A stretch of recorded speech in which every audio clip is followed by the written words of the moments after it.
Ayer veíamos imágenes, un caos total afuera del estadio Víctor Jara. Llegaron hasta 5.000 personas. En la mañana muy temprano habían 2.500.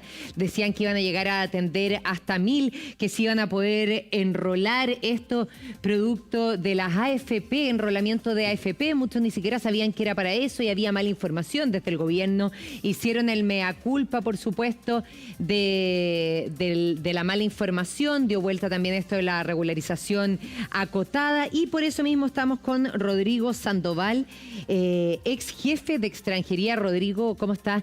Muy buenos días. Primero, preguntarte por este caos. Ahí viene el titular: 2.500 extranjeros colapsaron a trámite para enrolarse. ¿Qué te parece? Hola, muchas gracias por la invitación. Bueno, efectivamente ayer se dio una situación que es bastante azarosa en cierto sentido y que tiene que ver con que hay tres conceptos que se están enredando un poco y que quizás conviene aclarar. En primer lugar, estamos hablando de un enrolamiento, de un empadronamiento y una regularización. El empadronamiento es un trámite regular, es un trámite constante que el Registro Civil realiza día a día en todas sus oficinas y que consiste en que aquellas personas que no tienen RUT, como lo conocemos todos, pueden y requieren algún servicio de alguna institución pública o privada que requiera ese RUT, entonces pueden obtener el número. Para obtener el número, la entidad le hace un formulario y con ese formulario ellos van al Registro Civil a obtener ese RUT. Y para poder hacerlo, se enrolan. ¿En qué significa el enrolamiento entonces? Es ponerle cara, huella y nombre a una determinada persona. Eso independientemente de la situación migratoria en la que se encuentra. Absolutamente, porque se trata de una forma de hacerse cargo de la numerización administrativa. Chile, nosotros no sabemos mucho, pero en otros países, Estados Unidos, hay 3, 4 números de identificación distintas. Nosotros en eso estamos bastante bien y tenemos un número que nos sirve para todo. El problema es que cuando uno no tiene ese número, tiene muchos problemas y las entidades que se relacionan con uno también tienen ese inconveniente. Entonces, para eso, la Ley de Migraciones estableció este sistema de enrolamiento que lo realiza el Registro Civil en forma regular y permanente. ¿Y qué pasó? ¿Por qué se genera este alboroto entonces? Voy a eso. Entonces, tenemos este problema, ¿vale? Ahora, estas personas que van a enrolarse son personas que, por ejemplo, quieren cotizar, aun cuando estén en situación irregular, y necesitan este numerito. ¿Qué pasa? Que la semana pasada el gobierno anunció, de una forma bastante extraña, no oficialmente, anunció la idea de regularizar a aquellas personas que se encontraban en situación irregular. De esas personas que están en situación irregular y que tuvieron ingreso clandestino, muchas de ellas también hacen el trámite del enrolamiento. Entonces, y se prestó para confusión. Hay una confusión, porque claro, además... insisto con esto, sacar tu RUT, el enrolamiento, no es lo mismo que regularizar. Absolutamente no tiene nada que ver. Antes eran sinónimos. Antes solamente tenían RUN o RUT aquellas personas que estaban en situación migratoria regular. Hoy en día existe la posibilidad de tener ese RUN para estas otras personas y por eso se produce el problema, porque además coincide con otro hecho, no sé si llamarle azaroso o por lo menos no previsto, y es que justamente ayer el Registro Civil se encuentra con la coyuntura de que en diciembre todos nosotros, cuando vamos a viajar, nos damos cuenta que nuestros pasaportes y nuestros carnet de identidad no están vigentes, se nos ocurre ahora ir a sacarlo, y además ayer lanzaron el nuevo sistema de identificación y también asumieron que muchas personas iban a querer ir a tener su pasaporte. ¿Se pudo hacer de mejor manera, Rodrigo? Sí, absolutamente sí. ¿Cómo?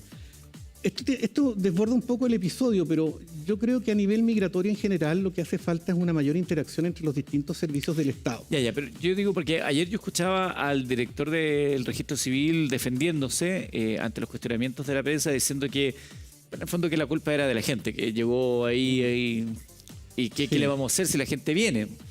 Claro, es comprensible la actitud de él porque finalmente este programa especial que hizo el Registro Civil era para hacer mejor las cosas. Asumieron que iba a haber más gente y por lo tanto por eso crearon este modelo especial de atención para tratar de absorber esa cantidad y obviamente la frustración... Pero se podría haber ordenado... Es que ese es el problema, la frustración de no haberlo hecho bien, de que no haya salido todo bien, nos hace contestar muy mal. Evidentemente el Registro Civil podía haber previsto todo esto que iba a suceder. No es primera vez que el Registro Civil hace esta clase de operativo y por lo tanto hay deficiencias que estoy seguro el propio Registro Civil ya está aprendiendo a mejorar. Pero sí, la respuesta clara es sí, se pudo haber hecho mejor, faltó coordinación, faltó hacer conversar el trámite del Registro Civil con el anuncio que se había dado la semana pasada y que obviamente iba a generar una ansiedad porque la gente cualquier cosa que huela a regularización va a correr hacia ella. No, y se confundieron las cosas además. A propósito de esto, el artículo 44, yo lo googleé ayer y era súper confuso también si uno lo ponía en Google. Entonces, obviamente, de que se hizo mal, yo creo que ya a esta altura no se discute y el gobierno también hizo un mea culpa al respecto. Pero hay una cosa que no terminamos de entender ayer, que también lo hacía más confuso de todo. Había una invitación a enrolamiento por AFP a personas ilegales en Chile. Y la persona ilegal en Chile no puede trabajar. Explíquenos eso y también quiero saber ahí su opinión después, capitán. Es una muy buena pregunta. A ver, en principio, una persona que está en situación irregular no puede trabajar. La ley prohíbe que trabaje, claro, y no debe trabajar. También es cierto que una persona que trabaja, sí o sí hay que pagarle sus cotizaciones previsionales.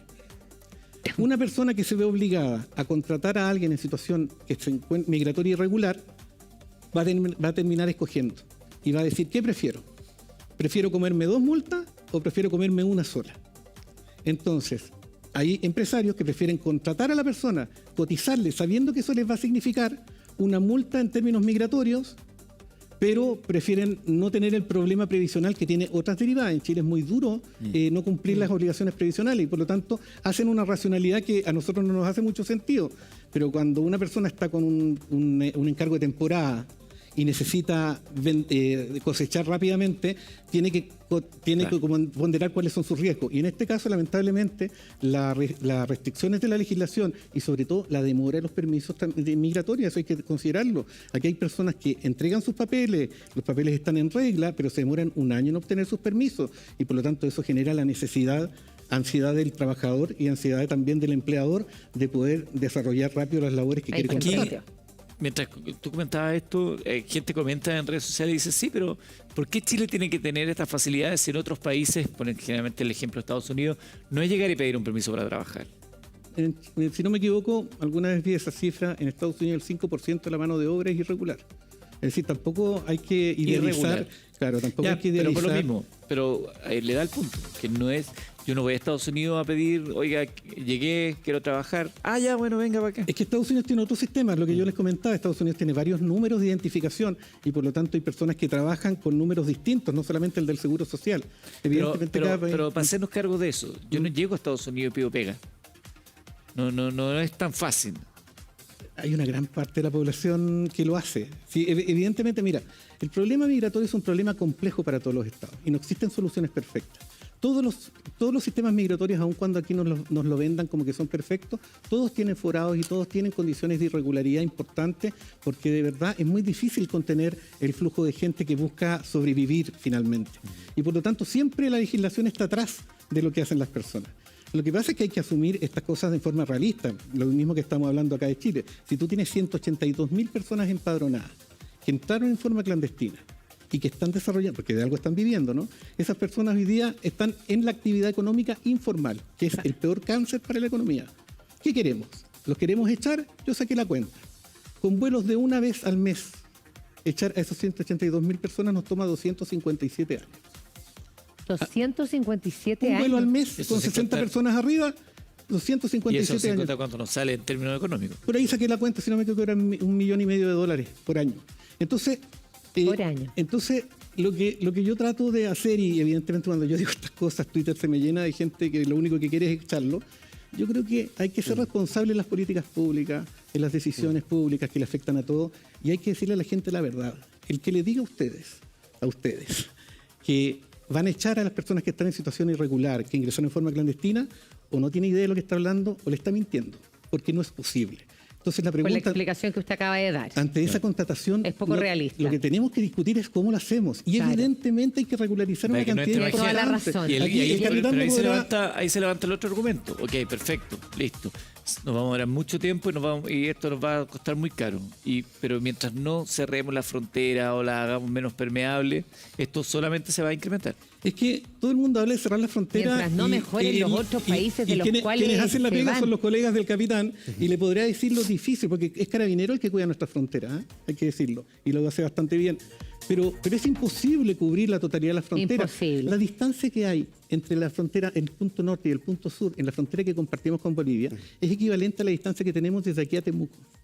Qué buena esa comparación. Que aquí la única realidad y la única solución verdadera es que países, por ejemplo, como Venezuela, que se han ido 7 millones de venezolanos de su país, han emigrado, y ese problema se traslada a otros países como el nuestro. Mientras eso no se mejore, aquí va a ser, por eso uno de los mayores y principales problemas que hay a nivel mundial. O sea, ni siquiera es algo nuestro, sino que es de todo. Capitán, a mí me gustaría saber a qué se arriesga una persona que contrata a un migrante ilegal que no está regularizado en nuestro país. ¿Cuáles son las multas? Y al mismo tiempo, ¿cuáles son las multas a una persona que no paga sus cotizaciones aunque lo tenga de manera irregular? Bueno, mira, María Luisa, aquí principalmente lo que nosotros hablamos, Carabineros no ve el tema migratorio particularmente, no es de nuestra jurisdicción, nuestra dependencia legal el tema migratorio, pero sin embargo nosotros nos tenemos que enfrentar a diferentes fenómenos criminales que se pueden desprender de la migración irregular, la que de alguna u otra manera siempre debe ser informada a quien corresponde, que en este caso es la Policía de Investigaciones. Hay un sinfín de escenarios que se pueden presentar respecto a lo que es la contratación de personas en un nivel de una situación migratoria irregular, las cuales obviamente deben ser informadas al Ministerio Público, y pueden ser diferentes situaciones que pueden ir desde un factor pecuniario, monetario, hasta en algunos casos temas privativos de libertad. Eso sin duda alguna va a variar de acuerdo o dependiendo indudablemente del caso. Hay situaciones incluso que se pueden desprender de lo que es la trata de personas, por ejemplo. La trata o el tráfico ilícito de migrantes, que eventualmente hemos visto, ya se han desarrollado procesos investigativos importantes donde son personas traídas desde el extranjero con la promesa de que van a trabajar, que se les firma alguna clase de contrato como una suerte de promesa, pero resulta que acá finalmente se dedican a otra clase de situaciones por las cuales finalmente no venían. Entonces, a eso me quiero referir, de que hay una situación que sin duda alguna es pecuniaria, que se relaciona directamente con lo tributario, con impuestos internos, pero que también hay temas mucho más gravosos que se vinculan directamente con lo penal, con delitos tan complicados y tan delicados desde el punto de vista monetario como es el tráfico ilícito de migrantes. Y eso es un tema que también obviamente a nosotros nos preocupa, porque también es un nicho importante para ciertos temas que se vinculan directamente con lo que es el crimen organizado. Y lo hemos visto particularmente en el norte del país, donde lamentablemente se han desbaratado bandas dedicadas a esto, los famosos coyotes, por ejemplo, que pasan personas de manera irregular u otras personas que simplemente lo realizan a través de esta forma, entre comillas, fraudulenta de comercializar personas a través de contratos falsos con la promesa de que van a llegar aquí a tener una mejor esperanza de vida desde el punto de vista de los países donde ellos vienen. Entonces,